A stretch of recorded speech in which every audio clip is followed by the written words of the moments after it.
Hi అండి, నమస్తే. Welcome back to our channel veg basket. నేను మీ స్వాతిశ్రీ. వెజ్ బాస్కెట్లో ఈరోజు నేను చిక్కుడుకాయ రొట్టె తయారు చేసి చూపించబోతున్నానండి. దానికోసం ముందుగా ఒక బౌల్ తీసుకొని అందులోకి గింజలతో ఉన్న చిక్కుడుకాయల్ని శుభ్రంగా కడిగి చిన్న చిన్న ముక్కలుగా కట్ చేసుకున్నానండి. వాటిని ఒక కప్పుతో తీసుకుంటున్నాను. గింజలు ఎక్కువగా ఉంటే రొట్టె చాలా టేస్టీగా ఉంటుందండి. చిక్కుడుకాయ ముక్కల్ని గిన్నెలోకి యాడ్ చేసుకోవాలండి. యాడ్ చేసుకున్న తర్వాత చిక్కుడుకాయ ముక్కలు మునిగేంత వరకు వాటర్ని యాడ్ చేసుకోవాలండి. యాడ్ చేసుకున్న తర్వాత స్టవ్ ఆన్ చేసుకొని చిక్కుడుకాయ ముక్కల్ని ఉడికించుకోవాలండి. చిక్కుడుకాయ ముక్కలు ఉడుకుతూ ఉన్నప్పుడు ఇందులో చిక్కుడుకాయ ముక్కలు అలాగే గింజలు చప్పగా లేకుండా ఉండడం కోసం కొంచెం సాల్ట్ని యాడ్ చేసుకొని ఉడికించుకోవాలండి. చూడండి, చిక్కుడుకాయ ముక్కలు ఉడికిపోయాయి, కలర్ కూడా చేంజ్ అయిపోయాయండి. చిక్కుడుకాయ ముక్కలు బాగా మెత్తగా ఉడకాల్సిన అవసరం లేదండి. కొంచెం మెత్తపడితే సరిపోతుంది. గింజ కూడా పర్ఫెక్ట్గా ఉడికిపోయింది. ఇప్పుడు వీటిని పక్కకు పెట్టుకొని చల్లార్చుకోవాలండి. ఈలోపు ఒక మిక్సీ జార్ తీసుకొని 6-7 పచ్చిమిర్చి యాడ్ చేస్తున్నానండి.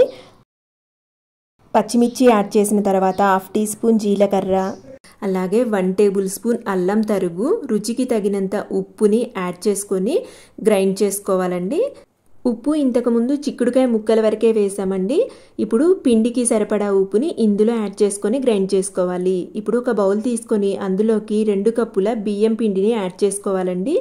ఇందులోకి 1/2 కప్పు సన్నగా తరిగిన ఉల్లిపాయలు, 5-6 రెమ్మలు సన్నగా తరిగిన కరివేపాకు, అలాగే ముందుగా గ్రైండ్ చేసుకున్న అల్లం, పచ్చిమిర్చి, జీలకర్ర, ఉప్పు పేస్ట్ యాడ్ చేసుకొని ఒకసారి కలుపుకొని ముందుగా ఉడికించి చల్లార్చుకున్న చిక్కుడుకాయ ముక్కల్ని యాడ్ చేసుకొని పిండిలో ఒకసారి బాగా కలిసేటట్టు కలుపుకోవాలండి. చిక్కుడుకాయ ఉడికించిన వాటర్ అనేవి ఇందులో సరిపోవండి. కొంచెం ఎక్స్ట్రా వాటర్ అనేవి యాడ్ చేసుకోవాలి. ఇప్పుడు కొంచెం కొంచెం వాటర్ని యాడ్ చేసుకుంటూ పిండిని మరీ గట్టిగా కాకుండా మరీ లూజ్గా కాకుండా మీడియంగా ఉండేటట్టు బాగా కలుపుకోవాలండి. చూడండి, వీడియోలో చూపించిన విధంగా పిండిని బాగా కలుపుకోవాలి. ఇలా కలుపుకున్న తర్వాత పిండిని ఒక ముద్దలాగా తయారు చేసుకొని పక్కకు పెట్టుకోవాలి. ఇప్పుడు ఒక కడాయిని తీసుకొని అందులోకి 1 టేబుల్ స్పూన్ ఆయిల్ని యాడ్ చేసుకోవాలండి.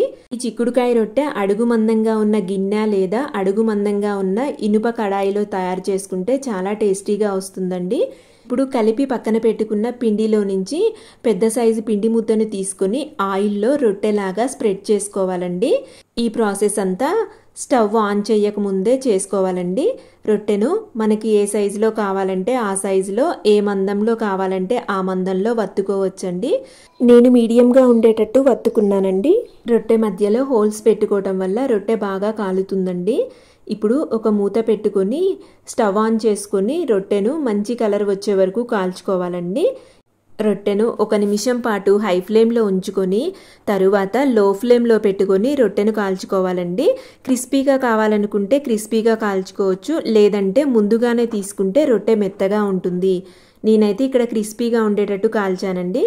చూడండి, మంచి కలర్ వచ్చేసింది. దీనిని రెండో వైపు కాల్చాల్సిన అవసరం లేదండి.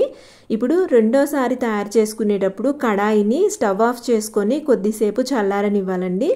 చల్లారిన తర్వాత లేదా గోరువెచ్చగా అయిన తర్వాత కొంచెం ఆయిల్ని యాడ్ చేసుకొని మళ్ళీ పల్చని రొట్టెలాగా స్ప్రెడ్ చేసుకోవాలండి.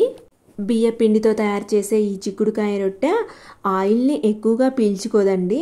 మనం వేసిన ఆయిల్లో ఎక్స్ట్రా ఆయిల్ రొట్టె కాలిన తర్వాత అడుగు భాగంలోనే ఉండిపోతుంది.